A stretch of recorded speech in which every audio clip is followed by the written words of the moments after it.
നമസ്കാരം, ഹലോ ഡോക്ടറിലേക്ക് സ്വാഗതം. നമ്മളിന്ന് ചർച്ച ചെയ്യുന്നത് ക്യാൻസറും സർജറിയും എന്നുള്ളൊരു വിഷയമാണ്. ഈ വിഷയം ചർച്ചയിനായി നമ്മോടൊപ്പം ഉള്ളത് തിരുവനന്തപുരം കിംസ് ഹോസ്പിറ്റലിലെ സീനിയർ കൺസൾട്ടൻറ്റ് ഇൻ സർജിക്കൽ ഓങ്കോളജിസ്റ്റായ ഡോക്ടർ സന്ദീപ് ബി പിള്ളയാണ് ഇന്ന് നമ്മോടൊപ്പം ഉള്ളത്. നമസ്കാരം ഡോക്ടർ. ഹലോ ഡോക്ടറിലേക്ക് സ്വാഗതം. സർ, എപ്പോഴും ക്യാൻസർ എന്ന് പറയുന്നത് എപ്പോഴും ഒരു നമുക്ക് ആർക്കായിരുന്നു കഴിഞ്ഞാലും അത് വിഷമം ഉണ്ടാക്കുന്ന ഒരു കാര്യമാണ്. ഒരു ഫാമിലിയിൽ വരുന്നത് വിഷമം ഉണ്ടാക്കുന്ന കാര്യമാണ്.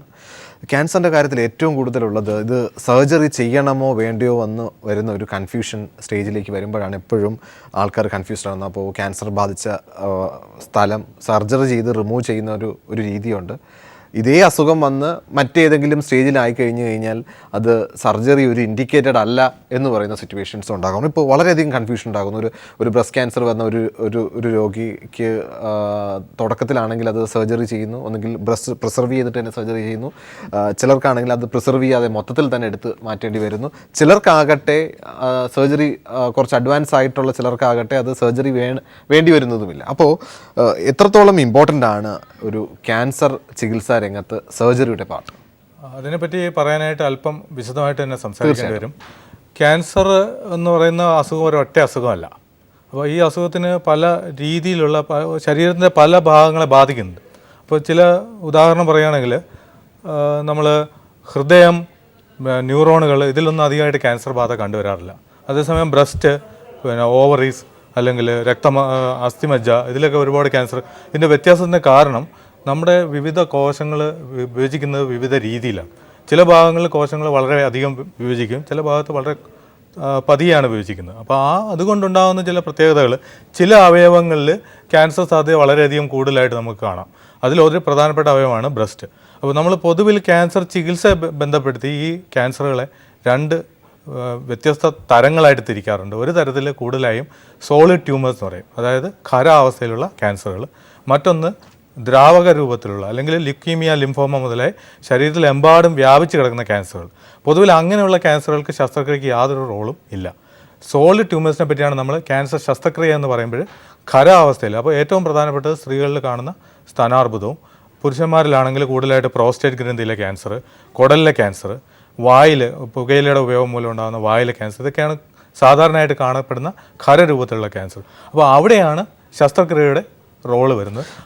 തീർച്ചയായിട്ടും സാർ. അപ്പോൾ എല്ലാ ക്യാൻസറിനും, അതായത് നേരത്തെ പറഞ്ഞ പോലെ ഖരാവസ്ഥയിലുള്ള എല്ലാ ക്യാൻസറിനും സർജറി നമുക്ക് വേണ്ടി വരാറുണ്ടോ? ഇല്ല. അതിൽ തന്നെ ആരംഭസ്ഥിതിയിൽ കണ്ടുപിടിക്കും. നമ്മളെപ്പോഴും ക്യാൻസർ ചികിത്സയിൽ പറയുന്ന മർമ്മപ്രധാനമായിട്ടുള്ള ഒരു സംഗതി എന്ന് പറയുന്നത്, തുടക്കത്തിലേ കണ്ടുപിടിച്ചാൽ ശരിയായ ചികിത്സ നൽകിയാൽ മിക്ക ക്യാൻസറുകളും നിസ്സാരമായിട്ട് നമുക്ക് ചികിത്സിച്ച് ഭേദമാക്കാൻ കഴിയും. അപ്പോൾ ആ പോയിന്റ്, അതായത് തുടക്കത്തിലേ കണ്ടെത്തുന്ന സോളിഡ് ട്യൂമേഴ്സിന് എപ്പോഴും സർജറിയാണ് ഏറ്റവും പ്രധാനപ്പെട്ട, അതായത് ഒരു രോഗി രോഗമുക്തനാവുമെന്ന് ഉറപ്പിച്ച് പറയാൻ പറ്റുന്ന ഒരു പ്രധാന ചികിത്സയാണ് ശസ്ത്രക്രിയ. ഏതെങ്കിലും കാരണവശാൽ ശസ്ത്രക്രിയ പറ്റാതെ വരികയോ അല്ലെങ്കിൽ ശസ്ത്രക്രിയ ഇതര മാർഗ്ഗങ്ങളിലൂടെ ചികിത്സിക്കാനുള്ള സാഹചര്യം ഉണ്ടെങ്കിൽ അപ്പോഴും മാത്രമാണ് നമ്മൾ റേഡിയേഷൻ പോലുള്ള ചികിത്സകളിലേക്ക് പോകണം. അപ്പോൾ നമ്മൾ ഇന്നത്തെ ദിവസം ക്യാൻസർ ചികിത്സയെപ്പറ്റി ചിന്തിച്ചാൽ ഏറ്റവും പ്രധാനപ്പെട്ട ചികിത്സാ രീതി തന്നെയാണ് ശസ്ത്രക്രിയ. ഒരു 70% എങ്കിലും ക്യാൻസറുകളെ ക്യൂർ ചെയ്യാൻ പറ്റുന്നത് ശസ്ത്രക്രിയയുടെ പ്രയോഗം കൊണ്ടാണ്. അപ്പോൾ ശസ്ത്രക്രിയ പറ്റാതെ വരുന്ന സാഹചര്യങ്ങളിൽ പലപ്പോഴും രോഗം മൂർച്ഛിച്ച അവസ്ഥയിലോ അല്ലെങ്കിൽ നമുക്ക് ചികിത്സിച്ച് മാറ്റാൻ പറ്റാത്ത അവസ്ഥയിലാണ് സർജറിയെ പറ്റില്ല എന്നുള്ളൊരു സാഹചര്യം വരുന്നത്. കേരളത്തിലെ അവസ്ഥയിൽ ബ്രസ്റ്റ് ക്യാൻസർ എത്രത്തോളം, അല്ലെങ്കിൽ സ്ത്രീകളിൽ വരുന്ന ക്യാൻസർ എത്രത്തോളം മുന്നിൽ നിൽക്കുന്നു? മറ്റുള്ള ക്യാൻസറിനെ അപേക്ഷിച്ച് സ്ത്രീകളുടെ കാര്യം എടുത്തു കഴിഞ്ഞാൽ പുരുഷന്മാരുടെ ക്യാൻസറും അപ്രകാരം ഏതാണ് ഒരു സർജിക്കൽ ഇൻഡിക്കേഷൻ വരുന്ന ക്യാൻസറുകളുടെ മുന്നിൽ? നിർഭാഗ്യവശാൽ നമ്മുടെ നാട്ടിൽ ഇത്രയും അധികം എഡ്യൂക്കേഷണലായിട്ടും മറ്റും മുൻപന്തിയിൽ നിൽക്കുന്നെങ്കിൽ പോലും ഒരു വ്യക്തമായ ക്യാൻസർ രജിസ്ട്രി, നമുക്കൊരു ദിശാബോധം നൽകാനുള്ള ഒരു സംവിധാനം, കണക്കുകൾ അപര്യാപ്തമാണ്. അപ്പോൾ ഓരോ പഞ്ചായത്തിലെ ആളുകൾ പറയും ഞങ്ങളുടെ നാട്ടിലാണ് ഏറ്റവും കൂടുതൽ ക്യാൻസർ. അങ്ങനെ ഒരു ഭീതി ആളുകളുടെ ഇടയിൽ പടരുകയാണ്. ഇൻസിഡൻസ് കൂടുന്നുണ്ട്. ഇങ്ങനെ പല രീതിയിൽ ആളുകൾ ഭയപ്പെടുന്നെങ്കിലും ശരിയായ വസ്തുതകൾ വെച്ചിട്ടുള്ള ഒരു കണക്ക് വിശകലനം പലപ്പോഴും സാധ്യമാവില്ല. പിന്നെ നമ്മൾ പലപ്പോഴും ഡിപ്പെൻഡ് ചെയ്യുന്നത് ക്യാൻസർ സെൻറ്ററുകൾ, പ്രധാനപ്പെട്ട ക്യാൻസർ സെൻറ്ററുകൾ, ഉദാഹരണം RCC തിരുവനന്തപുരം, അല്ലെങ്കിൽ ടാറ്റ മെമ്മോറിയൽ, അല്ലെങ്കിൽ അടയാർ ക്യാൻസർ, ഇങ്ങനെ ചില സെൻറ്ററുകളിൽ നിന്ന് വരുന്ന ഡേറ്റ വെച്ചിട്ടുള്ള കണക്കുകളാണ് പലപ്പോഴും പറയുന്നത്. അതിൽ സ്ത്രീകളിൽ ഏറ്റവും പ്രധാനമായിട്ടുള്ളത് ബ്രസ്റ്റ് ക്യാൻസർ തന്നെയാണ്. രണ്ടാം സ്ഥാനം ഏകദേശം ഗർഭാശയകള ക്യാൻസർ, അതായത് സെർവൈക്കൽ ക്യാൻസറിന് വരും. പുരുഷന്മാരിലാണെങ്കിൽ ലങ് ക്യാൻസറാണ് ഏറ്റവും കൂടുതലുള്ളത്. പക്ഷേ നിർഭാഗ്യവശാൽ മിക്ക ലങ് ക്യാൻസറുകളും കണ്ടെത്തുമ്പോൾ തന്നെ നമ്മുടെ സർജറിയുടെ പരിധികൾക്ക് അപ്പുറമായി കഴിഞ്ഞിരിക്കും. അപ്പോൾ അതിൻ്റെ റിസൾട്ടുകളും അത്ര നല്ലതല്ല. അതുകൊണ്ട് ലങ് ക്യാൻസറുകളെ നമ്മൾ മാറ്റി നിർത്തി കഴിഞ്ഞാൽ പിന്നീട് പ്രധാനമായിട്ടുള്ള ക്യാൻസറുകൾ, ഞാൻ നേരത്തെ പറഞ്ഞ പോലെ പ്രോസ്റ്റേറ്റിലെ ക്യാൻസർ, കുടലിലെ ക്യാൻസർ കേരളത്തിൽ വളരെ വ്യാപകമായിട്ട് വൻകുടലിലും പിന്നെ ആമാശയത്തിലും, പ്രത്യേകിച്ച് നമ്മുടെ ആഹാര രീതിയിൽ വന്ന പരിവർത്തനങ്ങൾ കൊണ്ടാവാം ക്യാൻസറുകളുടെ ഇൻസിഡൻസ് കൂടുന്നുണ്ട്. തൈറോയ്ഡ് ക്യാൻസർ പ്രത്യേകിച്ച് തെക്കൻ കേരളത്തിൽ അത് കരിമണൽ പോലുള്ള ധാതുക്കളുടെ അംശം കൊണ്ട്, ബാക്ക്ഗ്രൗണ്ട് റേഡിയേഷൻ കൊണ്ടോ ഒക്കെ പല കാരണങ്ങൾ പറയുന്നുണ്ടെങ്കിലും തൈറോയ്ഡ് ക്യാൻസർ, പക്ഷേ ഈ ക്യാൻസറുകളുടെ കൂട്ടത്തിലെല്ലാം വളരെ രസകരമായൊരു കാര്യം, തൈറോയ്ഡ് ക്യാൻസറുകൾ പൊതുവെ വളരെ എളുപ്പത്തിൽ ചികിത്സ മാറ്റാവുന്ന, പൊതുവിൽ ക്യാൻസറുകളുടെ കൂട്ടത്തിൽ കൂട്ടാവുന്ന ഒരു അസുഖമല്ല തൈറോയ്ഡ് ക്യാൻസർ. അപ്പോൾ അതാണ് ഞാൻ ആദ്യമേ പറഞ്ഞത്, ക്യാൻസറുകളെല്ലാം നമ്മളൊരു പൊതു രീതിയിൽ കാണുമ്പോൾ ഇവരെല്ലാം ക്യാൻസറുകളാണ്. പക്ഷെ അതിന്റെ സ്വഭാവ സവിശേഷത അങ്ങേയറ്റം വ്യത്യസ്തമാണ്. വളരെ സിമ്പിൾ ആയിട്ട് നമുക്കൊരു സർജറി, സാധാരണ ഒരു ടോട്ടൽ തൈറോയിഡക്ടമി കഴിയുന്നത് പോലെ തൈറോയിഡിന്റെ ഒരു ഗോയിറ്ററിന് ചികിത്സിക്കുന്ന ലാഘവത്തോടു കൂടി ഒരു പക്ഷേ ക്യാൻസർ ചികിത്സിക്കാനും സാധിക്കും. തൈറോയിഡ് ക്യാൻസറിനെ പറ്റി വളരെ വിസ്തരിച്ച് പറയുന്ന ഒരു കാര്യം എന്ന് പറയുന്നത്, ക്യാൻസർ ചികിത്സയുടെ ഒരു പ്രധാന പ്രശ്നം നമുക്ക് ക്യാൻസർ സെല്ലുകളെ മാത്രമായിട്ട് നശിപ്പിക്കാനുള്ള ഒരു സംവിധാനമില്ല. നമ്മൾ ഇപ്പം സർജറി ചെയ്ത് നീക്കം ചെയ്യുന്ന അവയവം മൊത്തത്തിൽ നീക്കം ചെയ്യുകയാണ്. കീമോതെറാപ്പി, റേഡിയേഷൻ കൊടുക്കുമ്പോൾ ഒരു ഏരിയ മുഴുവൻ അല്ലെങ്കിൽ ശരീരം മുഴുവൻ നമ്മൾ ഒരു രാസവസ്തു അല്ലെങ്കിൽ റേഡിയേഷൻ ഉപയോഗിച്ചിട്ട് നല്ലതും ചീത്തയുമായ എല്ലാ കോശങ്ങളെയും കുറേയൊക്കെ നശിപ്പിച്ചു നല്ലത് തിരികെ വളർന്നു വരികയും ക്യാൻസർ കോശങ്ങളും നശിച്ചു പോവുകയും ചെയ്യും എന്നുള്ളൊരു കണക്കിലാണ്. അപ്പോൾ സെലക്റ്റീവ് കില്ലിംഗ് ഇല്ല. അതാണ് ക്യാൻസറിൻ്റെ പ്രശ്നം. അപ്പോൾ അവനവൻ്റേത് ഏതാണ്, ക്യാൻസർ ഏതാണെന്ന് വേർതിരിച്ചറിഞ്ഞ് ചികിത്സിക്കാനുള്ള സംവിധാനങ്ങളില്ല. പക്ഷേ തൈറോയ്ഡ് ക്യാൻസറിൽ വളരെ സവിശേഷമായിട്ടുള്ള ഒരു കാര്യം, തൈറോയിഡിൻ്റെ ഏതെങ്കിലും ഒരു അംശം നമ്മുടെ ശരീരത്തിൽ എവിടെയെങ്കിലും ഈ ക്യാൻസറിൻ്റെ അംശം ഉണ്ടെങ്കിൽ റേഡിയോ അയോഡിൻ തെറാപ്പി എന്ന് പറഞ്ഞ ഒരു ചികിത്സയുണ്ട്. അപ്പോൾ ടോട്ടൽ തൈറോയിഡക്ടമി അഥവാ തൈറോയ്ഡ് നീക്കം ചെയ്യുന്ന ശസ്ത്രക്രിയ ചെയ്ത ശേഷം റേഡിയോ അയോഡിൻ തെറാപ്പി ചെയ്യുമ്പോൾ ശരീരത്തിൽ എവിടെയെങ്കിലും ഒളിഞ്ഞിരിക്കുന്ന ചെറിയ ക്യാൻസർ അണുക്കൾ പോലും, അണുക്കൾ എന്ന് ഉദ്ദേശിച്ച് അതിൻ്റെ സെല്ലുകൾ പോലും നശിപ്പിക്കാനുള്ള ഒരു സാഹചര്യം ഉണ്ട്. അതുകൊണ്ടാണ് തൈറോയ്ഡ് ക്യാൻസറിന് ഇത്രയും നല്ല റിസൾട്ട്. ഒരുപക്ഷെ മറ്റ് ക്യാൻസറുകളിലേക്ക് നമുക്കിത് വ്യാപിപ്പിക്കാൻ കഴിഞ്ഞാൽ വളരെ നല്ലതായി. അപ്പോൾ ആ രീതിയിൽ ടാർഗറ്റഡ് തെറാപ്പി എന്നൊക്കെയുള്ള രീതിയിൽ ഒരുപാട് പഠനങ്ങൾ നടക്കുന്നുണ്ട്. എത്രത്തോളം അത് ഫലവത്താവും എന്നുള്ളത് പ്രകാരമായിരിക്കും നമ്മൾ ഭാവിയിലെ ക്യാൻസർ മാനേജ്മെൻറ്റ്. തീർച്ചയായിട്ടും സാർ. അപ്പോൾ നമ്മളിപ്പോൾ എടുത്തത് തന്നെ ക്യാൻസറും സർജറിയും എന്നുള്ളൊരു വിഷയം തന്നെയാണ്. അപ്പോൾ സാധാരണ ഒരു സർജൻ നമുക്ക് എന്തെങ്കിലും അസുഖത്തിന് ഒരു സ്ഥലം ഓപ്പറേറ്റ് ചെയ്യുന്നതും ഒരു ക്യാൻസർ സർജൻ അല്ലെങ്കിൽ ക്യാൻസറിന് വേണ്ടിയിട്ട് അത് ഓപ്പറേറ്റ് ചെയ്യുന്നതുമായിട്ടുള്ള വ്യത്യാസം എന്താണ്? ഇത് വളരെയധികം ആളുകൾക്ക് ചോദ്യം ഉന്നയിക്കാവുന്ന ഒരു ഏരിയ ആണിത്. കാരണം വെച്ചാൽ എന്താണ് നിങ്ങൾ ചെയ്യുന്നതിൽ അത്ര വലിയൊരു ഡിഫറൻസ്? അപ്പോൾ ആ ഡിഫറൻസ് എന്ന് പറയുന്നത്, ഒരിക്കലും ഒരു ക്യാൻസർ സർജൻ മാത്രമേ ക്യാൻസറുകളെല്ലാം ഓപ്പറേറ്റ് ചെയ്യാവൂ, ആ ഒരു ധാരണ ആണ് പലരും, അങ്ങനെയാണ് അവർ ഇതിനെ സമീപിക്കുന്നത്. അങ്ങനെയല്ല. ഇതിനകത്ത് വേണ്ടതെന്ന് വെച്ചാൽ നമ്മുടെ നാട്ടിൽ ഇപ്പോഴും ഈ ക്യാൻസർ ഡെഡിക്കേറ്റഡ് ആയിട്ട് സർജറി ചെയ്യുന്ന സ്ഥാപനങ്ങളും ആളുകളും കുറവാണ്. അപ്പം നമ്മൾ ക്യാൻസറിനെ മാത്രം ഓപ്പറേറ്റ് ചെയ്യുന്ന ആളുകൾക്ക് ഉണ്ടാകുന്ന പ്രത്യേകത വെച്ചാൽ അവർ ഇത് തന്നെയാണ് കാണുന്നത്. അപ്പോൾ അതിനെ ആ സമഗ്രമായിട്ട്, ഇപ്പം ക്യാൻസർ അല്ലാത്ത അസുഖങ്ങൾ ഓപ്പറേറ്റ് ചെയ്യുന്ന രീതിയല്ല ക്യാൻസർ അസുഖങ്ങളെ ഓപ്പറേറ്റ് ചെയ്യുമ്പോൾ നമുക്കൊരു കോംപ്ലിക്കേഷൻസിനെ പറ്റി അധികം ഭയക്കാതെ തന്നെ, കാരണം കോംപ്ലിക്കേഷൻ ഇതിൻ്റെ ഒരു ഭാഗം. അപ്പോൾ കീമോതെറാപ്പി എടുത്തു കഴിഞ്ഞാൽ മുടി കൊഴിയുമെന്ന് പറയുന്ന പോലെ സർജറി ചെയ്ത് കഴിഞ്ഞാൽ അതിൻ്റേതായ നമ്മൾ കോംപ്ലിക്കേഷൻസ് മടിച്ചുകൊണ്ട് സർജറി ചെയ്യുമ്പോൾ പലപ്പോഴും നമുക്ക് ഫലപ്രദമായി ഈ ട്യൂമർ സെല്ലുകളെ നീക്കം ചെയ്യാൻ പറ്റില്ല. നമ്മൾ ഒരു സ്പിയർ വെളിയിൽ, അതായത് ട്യൂമർ എവിടെയാണോ ഉള്ളത് അതിൻ്റെ ഒരു സ്പിയർ വെളിയിൽ റാഡിക്കലായിട്ട്, പ്രത്യേകിച്ച് ഇതിൽ നിന്ന് കഴലകളിലേക്ക് അസുഖം പടരുന്ന ഒരു സാഹചര്യത്തിൽ ഈ കഴലകളെയും കൂടെ ഉൾക്കൊള്ളിച്ചുകൊണ്ട് കോംപ്രിഹെൻസീവ് ആയിട്ടുള്ള ഒരു സർജറി ചെയ്യാൻ പലപ്പോഴും ട്രെയിനിങ് കിട്ടുന്നത് ക്യാൻസർ സർജൻസിനാണ്. ഇനി അല്ലാതെയുള്ള സർജൻസും ഉണ്ടാവും. ഡെഡിക്കേറ്റഡ് ആയിട്ട് ക്യാൻസർ മാത്രം ഹാൻഡിൽ ചെയ്യുന്ന ആളുകളുടെ റിസൾട്ട് എപ്പോഴും, അതുപോലുള്ള സെൻറ്ററുകളിലെ റിസൾട്ട് എപ്പോഴും നല്ലതായി. അതാണ് ആ ക്യാൻസർ സർജറിയുടെ ഒരു ക്രക്സ് എന്ന് പറയുന്നത്. അതായത് നമ്മൾ അത് മാത്രം ചെയ്യുകയാണ്, ഫോക്കസ്ഡ് ആയിട്ട്. മറ്റ് അസുഖങ്ങൾ ചെയ്യുന്നില്ല, ബിനൈൻ അസുഖങ്ങൾ യാതൊരു കാരണവശാലും ഇടപെടുന്നേയില്ല. അപ്പോൾ ഇന്ന് മാത്രമല്ല, ഏറ്റവും പ്രധാനപ്പെട്ട മറ്റൊരു കാര്യം, ഇത് ഒരിക്കലും ഒരു ഒറ്റയാൾ ഗെയിമല്ല. ക്യാൻസറിനെതിരെയുള്ള പോരാട്ടം എന്ന് പറയുന്നത് ഒരു മെഡിക്കൽ ഓങ്കോളജിസ്റ്റ് ഒറ്റയ്ക്ക് അല്ലെങ്കിൽ ഒരു സർജൻ ഒറ്റയ്ക്ക് വിചാരിച്ചാൽ വിജയിക്കാവുന്ന ഒരു കാര്യമല്ല. ഈ ഗെയിമിൻ്റെ മാസ്റ്റർ പ്ലാൻ എന്ന് പറയുന്നത് ഒരു ടീം വർക്കാണ്, ഫലപ്രദമായൊരു ടീം വർക്ക്. റേഡിയേഷൻ ഓങ്കോളജിസ്റ്റ് ഉണ്ട്, മെഡിക്കൽ ഓങ്കോളജിസ്റ്റ് ഉണ്ട്, റേഡിയോളജിസ്റ്റ് ഉണ്ട്, പാത്തോളജിസ്റ്റ് ഉണ്ട്, സർജൻ ഉണ്ട്.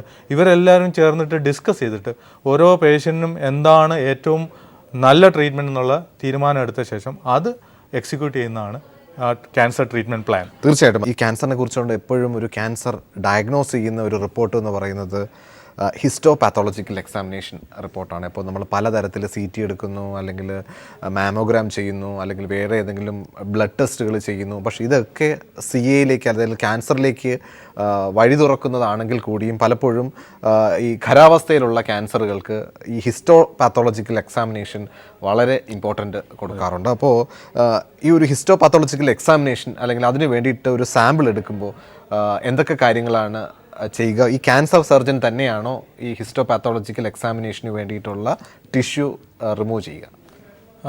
ക്യാൻസർ രോഗനിർണയത്തിനെ പറ്റി നമ്മൾ സംസാരിച്ച് വരുമ്പോൾ ഒരുപാട് ടെസ്റ്റുകളെ പറ്റി ആളുകൾക്ക് പൊതുവിലുള്ള കുറേ തെറ്റിദ്ധാരണകളുണ്ട്. അതിലൊന്ന് പ്രധാനപ്പെട്ട ഒന്ന് രക്തപരിശോധനയിലൂടെ പല ക്യാൻസറുകളും കണ്ടെത്താം അതിന് ഒരു അടിസ്ഥാനമുണ്ട്. പക്ഷേ അത് തെറ്റായ ഒരു ധാരണയുടെ പുറത്താണ്. കാരണം വെച്ചാൽ രക്തപരിശോധനയിൽ ട്യൂമർ മാർക്കേഴ്സ് എന്ന് പറഞ്ഞ ചില രക്തപരിശോധനയിൽ ചില രാസവസ്തുക്കൾ കണ്ടുപിടിക്കാം. പക്ഷേ ഇത് പലപ്പോഴും ക്യാൻസർ ഡിറ്റക്ഷന് വേണ്ടി നമ്മൾ ഉപയോഗിച്ചാൽ ശരിയാവില്ല. പലപ്പോഴും ചികിത്സ കഴിഞ്ഞ രോഗികൾക്ക് ഇത് മടങ്ങി വരുന്നുണ്ടോ എന്നുള്ള ഒരു പോയിന്റിൽ ഇത് ഉപയോഗിക്കാറുണ്ട്. അപ്പോൾ ആളുകൾ സ്വാഭാവികമായിട്ടും തെറ്റിദ്ധരിക്കും, ഇങ്ങനെ രക്തപരിശോധന വഴി ക്യാൻസർ കണ്ടുപിടിക്കും. പലപ്പോഴും സാധ്യമല്ല. പിന്നെ സ്കാനുകളെ പറ്റി പറയുകയാണെങ്കിൽ പലപ്പോഴും നമ്മൾ തട്ടി വീഴുകയാണ്. അബദ്ധത്തിൽ എടുത്തൊരു സ്കാനിൽ നമ്മൾ ഒരു പക്ഷേ ക്യാൻസർ കണ്ടെത്തി ലക്കി ആവുന്ന പോലെ നമുക്കൊരിക്കലും സ്കാൻ ചെയ്തുകൊണ്ടേ ഇരുന്ന് ഇത് വരുമോ നോക്കി അങ്ങനെ ഒരു പ്രായോഗികമല്ല അത്. പിന്നെയുള്ളത് ഈ പറഞ്ഞ ഹിസ്റ്റോപത്തോളജിക്കൽ എക്സാമിനേഷൻ സോളിഡ് ട്യൂമേഴ്സിന് വളരെ പ്രധാനപ്പെട്ട കാര്യമാണ്.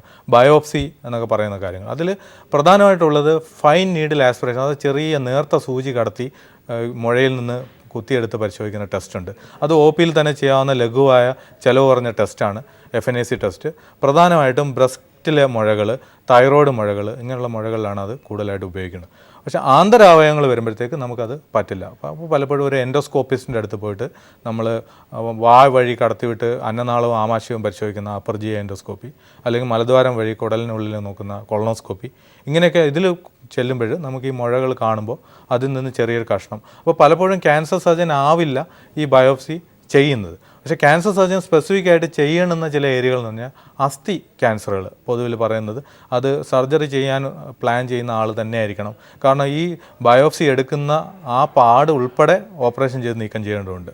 അപ്പോൾ ഇന്നപ്രോപ്രിയേറ്റ് ആയിട്ട് അല്ലെങ്കിൽ യുക്തിപരമല്ലാത്ത രീതിയിലൊരു ബയോപ്സി നമ്മൾ ക്രിയേറ്റ് ചെയ്ത് കഴിഞ്ഞാൽ അത് ഭാവിയിൽ ചികിത്സയുമായിട്ട് ഇടപെടാനുള്ള ഒരു സാധ്യതയുണ്ട്. അപ്പോൾ അതുകൊണ്ട് പലപ്പോഴും നമ്മൾ ചെയ്യുന്നത് ഒരു ക്യാൻസർ സാധ്യത കണ്ടു കഴിഞ്ഞാൽ കുറച്ചും കൂടെ സംവിധാനങ്ങളുള്ള ഒരു സെൻറ്ററിൽ പോയിട്ട് സമഗ്രമായിട്ട് പരിശോധനകളും ബയോപ്സിയും ചെയ്യുന്നതായിരിക്കും കുറച്ചും കൂടി യുക്തിപരം. അല്ലാതെ നമ്മളിപ്പോൾ ഒരു ബയോപ്സിക്ക് ശേഷമാണ് ക്യാൻസർ എന്ന് ആദ്യമായിട്ട് അറിയുന്നത്, ഞെട്ടലോടെ അറിയുന്നു.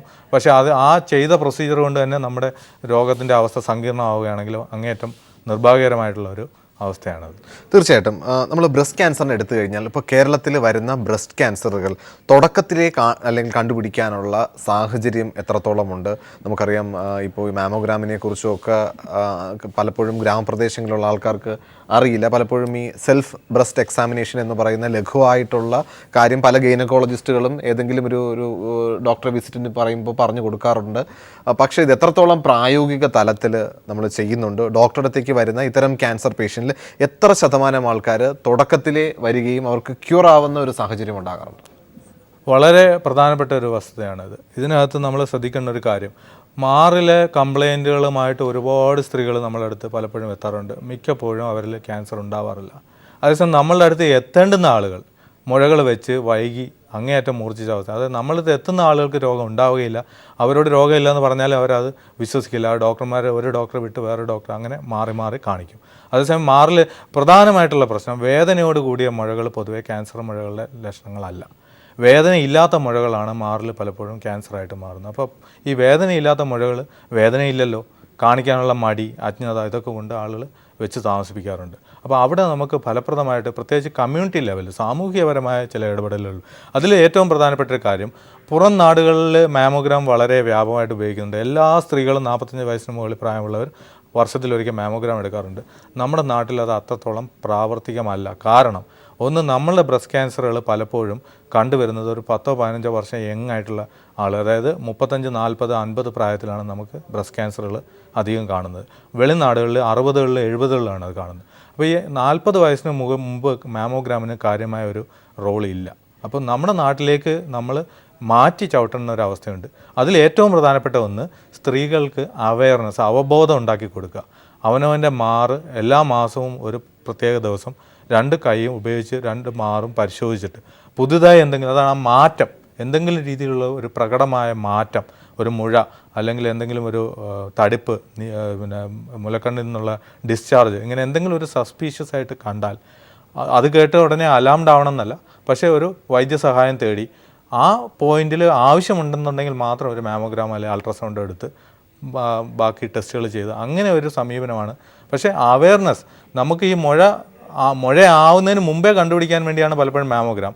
അറ്റ്ലീസ്റ്റ് മുഴ ആയ ശേഷം അത് വൈകാതെയെങ്കിലും ഡോക്ടറെ അടുത്ത് എത്തിക്കാനുള്ളൊരു സമീപനമാണ് നമുക്ക് കുറച്ചും കൂടെ പ്രാവർത്തികമായിട്ടുള്ളത്. സർ നേരത്തെ പറഞ്ഞതുപോലെ നമുക്ക് പലതരത്തിലുള്ള ഇൻവെസ്റ്റിഗേറ്റീവ് രീതികൾ നമുക്ക് നടക്കണം. നേരത്തെ നമ്മൾ ബ്രസ്റ്റ് ക്യാൻസർ അല്ലെങ്കിൽ ബ്രസ്റ്റിൽ മുഴ ഉണ്ടാകുന്ന സമയത്ത് പല രീതിയിലുള്ളത് മാമോഗ്രാം ചെയ്യാറുണ്ട്, അൾട്രാസൗണ്ട് ചെയ്യാറുണ്ട്. ഈ മാമോഗ്രാം ചെയ്യുന്ന സമയത്ത് പലപ്പോഴും കിട്ടുക ഒരു കാറ്റഗറിയിലുള്ള ഒരു ട്രീറ്റ്മെൻറ്റ് റിപ്പോർട്ട് അല്ലെങ്കിൽ ഒരു ഒബ്സർവേഷൻ റിപ്പോർട്ട് നമുക്ക് കിട്ടാറുണ്ട്. ഇത് പലപ്പോഴും ആൾക്കാരെ കൺഫ്യൂസ് ചെയ്യിപ്പിക്കാറുണ്ട്. ഇപ്പോൾ കാറ്റഗറി 1, 2, 3 എന്നങ്ങനെ പലതരത്തിൽ കാറ്റഗറീസ് ചെയ്ത് തരാറുണ്ട്. ഇത് കാറ്റഗറി 1-ൽ നിന്ന് 2-ലേക്ക് പോകുമോ അല്ലെങ്കിൽ 2-ൽ നിന്ന് 3-ലേക്ക് പോകുമോ, എന്താണ് ഈ കാറ്റഗറി എന്നുള്ളത് പലപ്പോഴും സാധാരണ ജനങ്ങൾക്ക് മനസ്സിലാകാറുമില്ല. അത് breast imaging reporting and data system BIRADS എന്ന് പറഞ്ഞൊരു കാറ്റഗറൈസേഷൻ ഉണ്ട്. അത് പൊതുവിൽ ലോകവ്യാപകമായിട്ട് റേഡിയോളജിസ്റ്റുകളും ക്യാൻസർ ചികിത്സകരും എല്ലാവരും കൂടി ചേർന്ന് ഡിവൈസ് ചെയ്തതാണ്. ഒരു മാറിൽ നമ്മളൊരു മാറിൻ്റെ എക്സ്റേ ആണല്ലോ ഈ മാമോഗ്രാം എന്ന് പറയുന്നത്. സാധാരണ നമ്മുടെ നെഞ്ചിൻ്റെ എക്സ്റേ പോലെ കുറച്ചും കൂടെ ലോ ഡോസ് ആയിട്ടുള്ള എക്സ്റേ ഉപയോഗിച്ച് മാറിൻ്റെ എക്സ്റേകൾ എടുക്കുകയാണ്. അപ്പോൾ ഈ ചിത്രം കാണുമ്പോൾ നമുക്ക് ഒരു കറുത്ത കളറിലാണ് ഫാറ്റ്, ബ്രസ്റ്റിലെ ഫാറ്റ്. ഇപ്പം ബ്രസ്റ്റിലെ ഗ്ലാൻഡുലാർ ടിഷ്യൂ അഥവാ പാൽ ഉൽപ്പാദിപ്പിക്കുന്ന അതുപോലുള്ള ഗ്രന്ഥി ഭാഗം നമുക്ക് വെള്ള നിറത്തിൽ കാണും. അപ്പോൾ പ്രായം ചെന്ന ആളുകൾ പൊതുവെ ലൂസൻ്റായിട്ട് അങ്ങേറ്റം കറുത്ത നിറത്തിൽ കാണുന്ന ഇതിനുള്ളിൽ വെള്ള നിറത്തിലുള്ള ചില ചേഞ്ചസ് ആയിട്ടാണ് ക്യാൻസർ പലപ്പോഴും കാണാൻ പറ്റുന്നത്. അപ്പം ബ്രസ്റ്റ് ഇമേജിങ്ങിൽ കാണുന്ന മുഴകളെ പല രീതിയിൽ കാറ്റഗറൈസ് ചെയ്ത് ഇതിൽ ഏറ്റവും പ്രധാനപ്പെട്ട ഒന്ന് ബൈറാറ്റ്സ് എന്ന് പറഞ്ഞ കാറ്റഗറിയിൽ 4 എന്നുള്ള കാറ്റഗറിയാണ് ഏറ്റവും പ്രധാനപ്പെട്ടത്. ബൈറാറ്റ്സ് 5, 6 എന്നൊക്കെ പറഞ്ഞാൽ നമുക്ക് ഏകദേശം ഉറപ്പാണ് അത് ക്യാൻസർ തന്നെയാണ്. ബൈറാറ്റ്സ് 2 അല്ലെങ്കിൽ 3 എന്ന് പറഞ്ഞാൽ ക്യാൻസർ സാധ്യത തീരെ കുറവാണ്. പക്ഷേ ഈ ബൈറാറ്റ്സ് 4-ന് ഒരു പ്രത്യേകതയുണ്ട്. അത് ഒരു വലിയ ഒരു ബാസ്ക്കറ്റാണ്. അതായത് 3% മുതൽ 95% വരെ ക്യാൻസർ സാധ്യതയുള്ള എല്ലാ മുഴകളെയും കൂടെ ഒന്നിച്ച് അതിൻ്റെ കാര്യം എന്താണെന്ന് വെച്ചാൽ അത്തരം മുഴകൾ നമ്മൾ ഒരിക്കലും വെറുതെ വിടാൻ പാടില്ല. അതിനെ ടെസ്റ്റ് ചെയ്ത് തന്നെ നോക്കണം. അതേസമയം ബൈറാറ്റ്സ് 2, ബൈറാറ്റ്സ് 3 എന്നുള്ള മുഴകളെ നമ്മൾ സാധാരണഗതിയിൽ കുത്തിപ്പരിശോധനയ്ക്ക് വിധേയരാക്കാറില്ല. അതിൽ ക്യാൻസർ സാധ്യത കുറവാണ്. അതിനെപ്പറ്റി നമ്മൾ വല്ലാതെ ടെൻഷൻ അടിക്കേണ്ട ആവശ്യമില്ല. അതേസമയം ബൈറാറ്റ്സ് 4 ആണെങ്കിൽ അതിൽ 3% മുതൽ 95% വരെയുള്ള വലിയൊരു റേഞ്ച് ആയതുകൊണ്ട് നമ്മൾ മറ്റ് ഉപാധികളിലൂടെ MR മാമോഗ്രാം ആവാം, ബയോപ്സി ആവാം, FNAC ആവാം, ചില അവസരങ്ങളിൽ മുഴ അപ്പാടെ നീക്കം ചെയ്യലാവാം. അങ്ങനെ എന്തെങ്കിലും ചെയ്ത് ക്യാൻസർ ഉണ്ട് അല്ലെങ്കിൽ ഇല്ല എന്ന് സ്ഥിരീകരിക്കുന്ന ഒരു സ്ഥിതിയിലുള്ള മുഴകളാണ്. സംശയത്തിൻ്റെ ലാഞ്ചനയെങ്കിലുമുള്ള മുഴകളെ ബൈറാറ്റ്സ് 4 ആയിട്ടാണ് നമ്മൾ കണക്കാക്കുന്നത്. തീർച്ചയായിട്ടും നമ്മൾ ഒരുപാട് സ്ത്രീകൾ, പ്രത്യേകിച്ച് സാർ നേരത്തെ പറഞ്ഞാൽ 30 വയസ്സ് കഴിഞ്ഞിട്ടുള്ള ഒരുപാട് സ്ത്രീകൾ ഒരുപക്ഷേ നമ്മുടെ പ്രോഗ്രാം ശ്രദ്ധിക്കുന്നുണ്ടാകും. അപ്പോൾ അവരോട് ഡോക്ടർക്ക് എന്ത് നിർദ്ദേശമാണ് ഒരു ക്യാൻസർ സർജൻ എന്നുള്ള നിലയിൽ കൊടുക്കേണ്ടത്? ഞാൻ എപ്പോഴും പറയാറുള്ള ഒരു കാര്യം സ്ത്രീകളോട്, അവരുടെ പെർസീവ്ഡ് റിസ്ക്, അതായത് എനിക്ക് ബ്രസ്റ്റ് ക്യാൻസർ വരാനുള്ള സാധ്യത എത്രത്തോളമാണെന്ന് എനിക്കൊരു ധാരണ ഉണ്ടാവുമല്ലോ, അത് ഞാൻ എപ്പോഴും ചോദിക്കും. അപ്പോൾ വളരെ വിചിത്രമായ മറുപടികളാണ് പലപ്പോഴും കിട്ടുക.